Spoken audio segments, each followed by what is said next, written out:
Hi friends, आपके लिए आज फिर अगले पार्ट लेकर आया हूँ।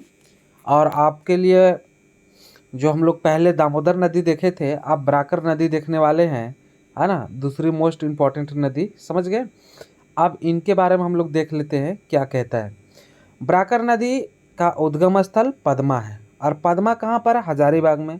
इसका मुहाना मतलब मिलता कहाँ है? तो ये दामोदर नदी में मिलता है। हम लोग देखे थे, इसका सहायक नदी है। ठीक है, कहाँ पर?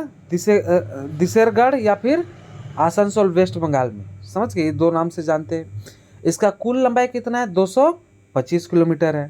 ठीक है, किसका? ब्राकर नदी का। अब बता दे, यह दामोदर की सबसे प्रमुख एवं लंबी सहायक नदी है। हम लोग पिछले क्लास में ही देखे थे, समझ गए। अब आप लोग बता दे, सहायक नदी इसका कौन कौन है? किसका?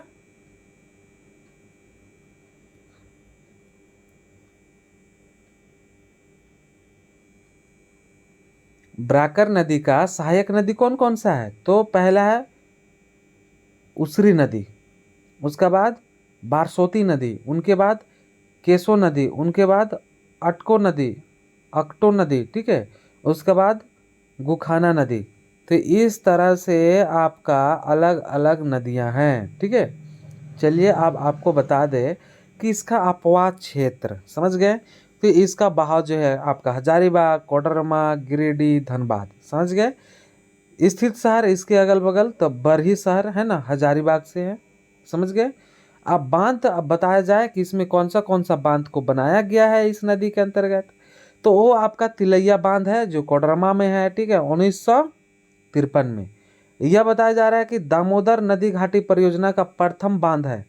ठीक है, ये परियोजना जो स्टार्ट किया गया नदी आपको दामोदर नदी घाटी परियोजना का प्रथम बांध आपका तिलैया बांध है।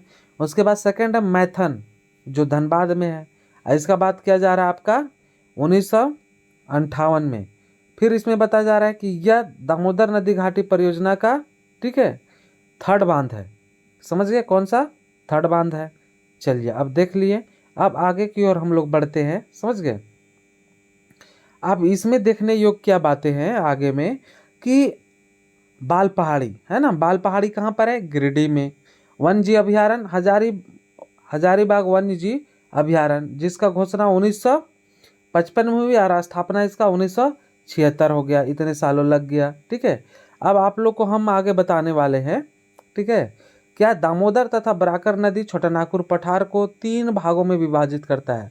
दो नदी मिलकर छोटानागपुर पठार को कितने भागों में विभाजित करता मारता है? 3 भागों में। ठीक है, आप बता दें कि ये जो पॉइंट अभी हम लोग देख रहे थे, इसमें परीक्षा की दृष्टि से क्या क्या क्वेश्चन पूछा गया है, पूछता है। ठीक है, देखिए, कहता है जमुना नदी बोकारो तथा धनबाद के मध्य सीमा बनाती है। समझ गए। उनके बाद कहता है कि रजरप्पा जलप्रपात दामोदर तथा भैरवी के संगम पर स्थित है। समझ गए। उनके बाद कहता है कि दामोदर की सहायक नदी पर कोनार नदी का कोनार बांध स्थित है। समझ गए। और बताया जा रहा है कोनार बांध 2 दिसंबर 1955 को बनाया गया था। ठीक है, तो इस तरह से हम लोग का ब्राकर नदी भी समाप्त होता है। आगे तुरंत ही आप लोग के लिए नए नदी लाने के लिए तैयार हैं। ठीक है, अगले वीडियो में नए नदी को लेके आते हैं, जिससे भी आपका क्वेश्चन पूछा जाता है। ठीक है फ्रेंड्स, आप लोग इसे शेयर कीजिए, लाइक कीजिए और कमेंट अवश्य लिखिए। ठीक है, थैंक यू।